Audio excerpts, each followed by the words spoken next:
Tenho 29 anos, sou homem casado com Silvia, de 27 anos, há 2 anos. Cresci em uma cidade pequena onde todos se conheciam e a maioria das pessoas frequentava a mesma igreja local. Nós nos mudamos para essa cidade quando eu tinha 10 anos de idade e frequentamos a igreja. Há alguns anos me formei na faculdade e decidi voltar para a cidade onde cresci. Eu já estava acostumado com a calma, tranquilidade e vida simples lá. E foi quando Silvia e eu começamos a namorar. Eu estava apaixonado por ela há anos e finalmente a oportunidade chegou. Estávamos tão apaixonados e nos casamos após namorar por 1 ano. A igreja e nossos pais ficaram felizes quando Silvia e eu nos casamos e até mesmo contribuíram para o nosso pequeno casamento.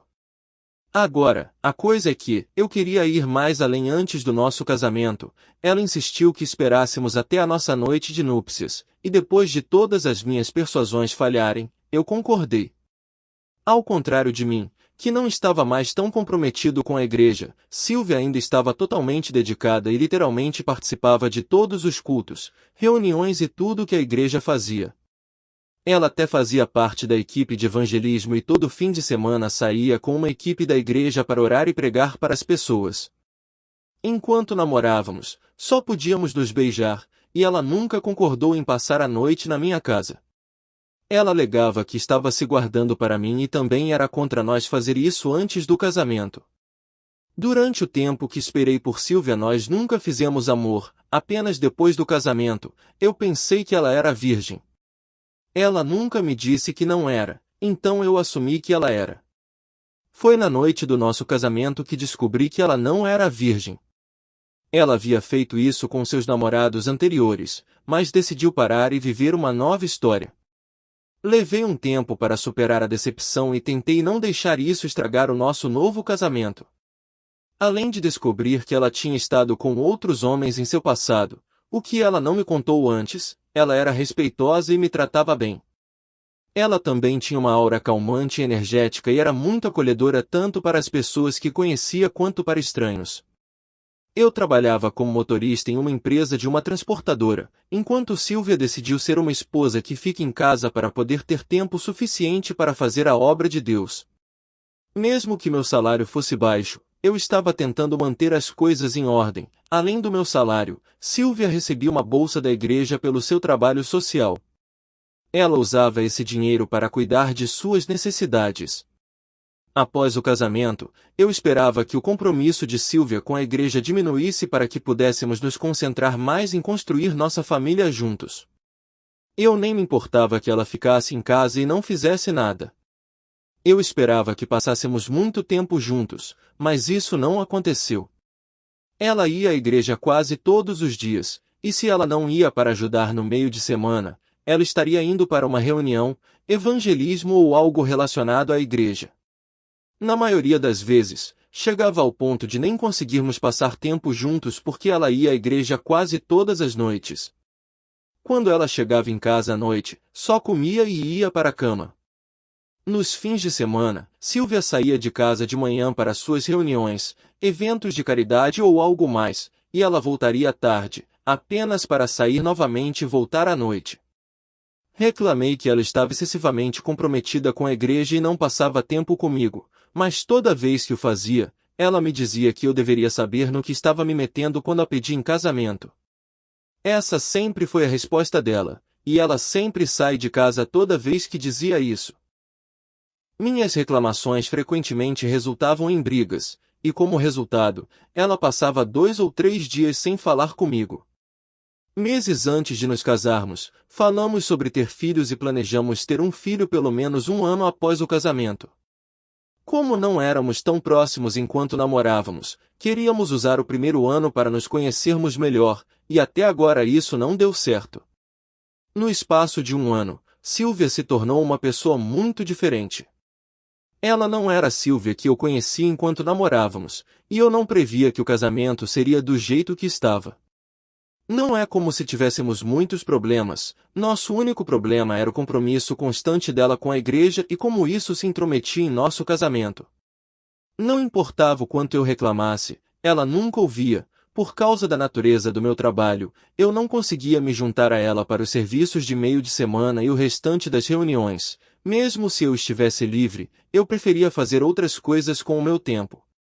Toda vez que eu reclamava com ela, ela fazia parecer que eu era o próprio diabo e que eu estava tentando convencê-la a se afastar de Deus, mas não era isso, eu só estava tentando dizer a ela para diminuir as atividades e arranjar tempo para nós.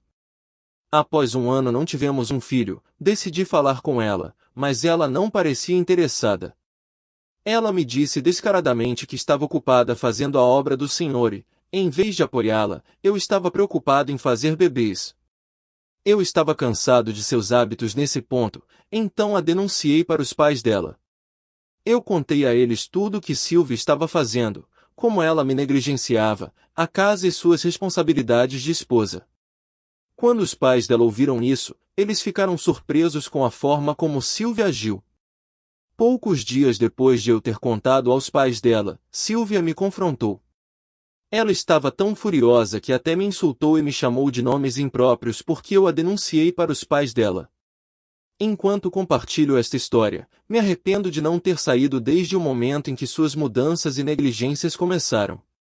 Pensei nisso várias vezes, mas porque a amava, fingi não ouvir todo o abuso dela, ignorei a negligência dela e ainda insisti em fazer as coisas funcionarem entre nós, apesar da atitude flutuante de Sylvia e de ela me negligenciar para fazer a obra do Senhor. Como ela alegava, eu ainda a amava e continuava a tratá-la com amor. Eu fazia a maioria das tarefas de limpeza porque ela mal estava em casa para cuidar da casa. Eu cozinhava, eu lavo roupas, ia às compras e cuidava de outras coisas relacionadas à casa. Continuamos assim por mais um ano, mas ela engravidou no final do segundo ano. Fiquei muito feliz quando Sylvia anunciou que estava grávida. Eu sabia que, à medida que sua gravidez avançasse, ela diminuiria sua frequência na igreja, o que foi exatamente o que aconteceu. No início de sua gravidez, ela ainda estava muito ativa e continuava a frequentar a igreja, mas a partir do segundo trimestre, começou a ficar em casa. Uma das razões pelas quais Sylvia não podia mais ir à igreja regularmente era porque sua gravidez teve algumas complicações e o médico a aconselhou a não fazer nada estressante. Quando Sylvia parou de frequentar as atividades da igreja, os membros da igreja começaram a visitá-la em casa. Em alguns dias, eles vinham em grupo, e em outros, algumas pessoas visitavam individualmente. Quase todas as vezes que vinham ver Sylvia, traziam presentes, frutas e outras coisas para satisfazer seus desejos. Eu não fiquei surpreso com essa demonstração de amor e preocupação, porque Sylvia era tão dedicada à igreja. A maioria das famílias a conhecia desde criança e a tratava como uma filha deles. Além dos membros da igreja que nos visitavam regularmente, outra pessoa que aparecia em minha casa toda semana era nosso pastor da igreja. Ele sempre era o que vinha com frutas e coisas para Sylvia. Sempre que nosso pastor da igreja vinha, eu notava que Sylvia sempre tinha um brilho e uma empolgação em seu rosto, mas eu não via nada de errado nisso. Muitas vezes eu voltava do trabalho à noite e encontrava o carro dele estacionado em nossa garagem, e às vezes eu o deixava em casa para comprar algo ou cuidar de algo do lado de fora. Eu achava que não havia nada com o que se preocupar, porque ele era nosso pastor e Sylvia nunca faria algo com ele que não agradasse a Deus.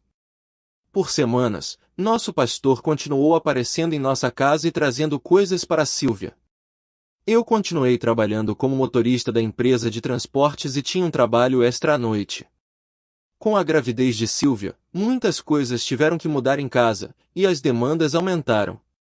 Eu tive que ser muito solidário e fazer tudo o que ela pedia.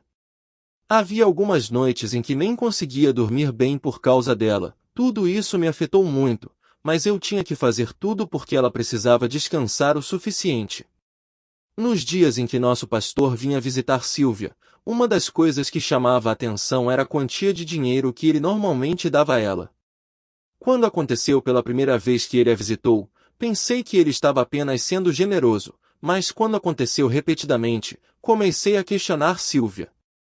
Isso não parecia certo para mim, que o pastor dela desse tanto dinheiro a ela toda semana. Quando perguntei a Sylvia, Ela disse que eu estava fazendo uma tempestade e que o pastor dela estava apenas ajudando, como ajudaria qualquer outra pessoa. Mas depois de várias discussões, ela me disse que pararia de receber dinheiro dele. Eu queria acreditar nela sobre o pastor dela ajudá-la como ajudaria outras pessoas, mas uma parte de mim me dizia que algo não estava certo. Enquanto nosso pastor continuava a visitá-la, comecei a me sentir desconfortável com isso. Eles estavam ficando mais próximos, e eu sabia que havia algumas coisas que eles não discutiam na minha presença. Enquanto nosso pastor continuava a visitá-la, comecei a me sentir desconfortável com isso. Eles estavam ficando mais próximos, e eu sabia que havia algumas coisas que eles não discutiam na minha presença. Lembro-me de uma vez que nosso pastor a visitou à tarde, e ofereci fazer um suco fresco para ele. Eu o deixei os dois na sala de estar, e no caminho de volta da cozinha, consegui ouvi-los sussurrando sobre algo do corredor. Mas assim que entrei na sala de estar, eles fingiram estar conversando em suas vozes normais. Outra vez, voltei para a casa do trabalho, e assim que entrei em casa, nosso pastor saiu. Eu me senti desconfortável, e meus instintos me diziam que algo estava errado. Silvia se comportou de maneira diferente naquela noite depois que nosso pastor saiu, até confirmando minhas suspeitas. Eu pensei que a suspeita seria algo que eu poderia facilmente superar, mas toda vez que via Silvia ou o pastor juntos, a suspeita retornava. Além disso, quando eu reclamei sobre a quantia de dinheiro que ela recebia do nosso pastor, ela parou de me contar sobre isso e começou a esconder. Eu não teria sabido que ela continuava recebendo dinheiro do pastor se eu não tivesse limpado uma das gavetas de suas roupas um dia e encontrado maço de dinheiro. Fiquei tão surpreso e também decepcionado que ela tinha me feito acreditar que havia parado de receber dinheiro do pastor. Inicialmente, eu queria confrontá-la sobre o dinheiro, mas sabia que isso prejudicaria minhas chances de descobrir o que estava acontecendo entre eles. Eu tinha testemunhado nosso pastor orar por ela e pelo bebê muitas vezes, e ela afirmava que isso era principalmente o que o fazia ir à nossa casa, mas essa razão ainda não me convencia.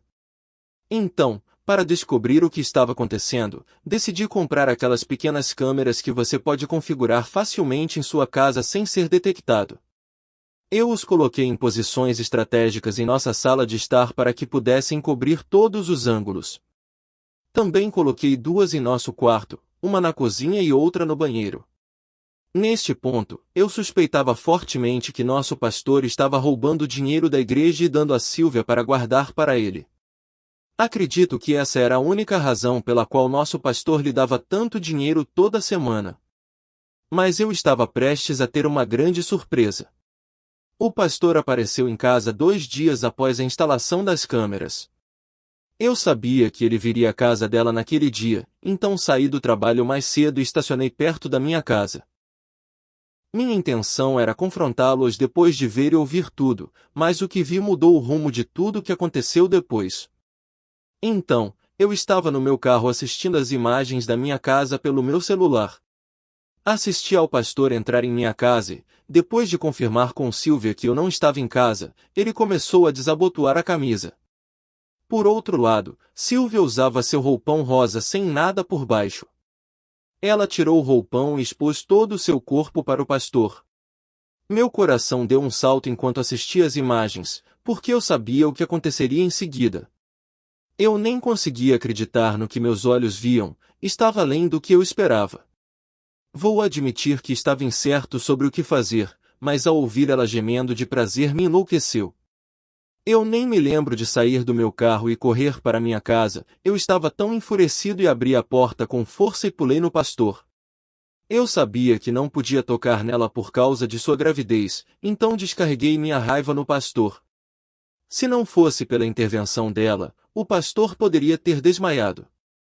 Eu estava desolado e nem sabia o que dizer a eles. Ele saiu de casa apenas de cueca e roupas nos braços. Depois que saiu, Silvia começou a chorar como um bebê arrependido. Ela disse que não era o que eu pensava e que seu pastor tinha vindo orar por ela e pelo bebê. Eu não podia acreditar que ela ainda estava tentando mentir para mim depois de pegá-la em flagrante com o pastor a fazendo amor. Eu estava tão furioso, mas tentei controlar minha raiva. Naquele momento, percebi que Silvia estava dormindo com o pastor, e isso explicava por que ele continuava dando dinheiro a ela. Perguntei a ela quanto tempo ela estava tendo um caso com o pastor, mas ela negou qualquer envolvimento com ele. Pelo caminho que as coisas estavam indo, eu sabia que ela não admitiria isso, então a expulsei de minha casa, e a única coisa que ela tinha era o roupão de banho e as sandálias. Fora de casa, Silvia continuou a implorar para eu deixá-la entrar, até que os vizinhos vieram perguntar o que estava acontecendo. Felizmente para ela, um deles se ofereceu para levá-la à casa de seus pais, que foi como ela saiu. Antes de ela chegar à casa de seus pais, garanti que eles soubessem primeiro, então liguei para eles e contei o que eu tinha visto. Os pais dela não acreditaram em mim até ela chegar à casa deles, e foi quando eles começaram a ligar para o meu telefone. Recusei as ligações deles porque não estava com disposição para falar. Tudo isso aconteceu há 3 semanas, e até agora não consegui pensar direito. Silvia está em todos os meus pensamentos, e é tão doloroso que, apesar de todos os meus esforços para ser um ótimo marido para ela, ela tenha me traído com o pastor. Agora estou muito confuso e não sei o que fazer. Sempre esperei que criássemos nossos filhos juntos e não como pais divorciados. Ao mesmo tempo, não posso viver com uma traidora. Ainda não contei à igreja sobre a infidelidade dela, e ela e o pastor têm me ligado todos os dias, e o pastor tem me enviado mensagens pedindo que nos encontramos e conversamos. Não sei o que eu faço, me ajudem.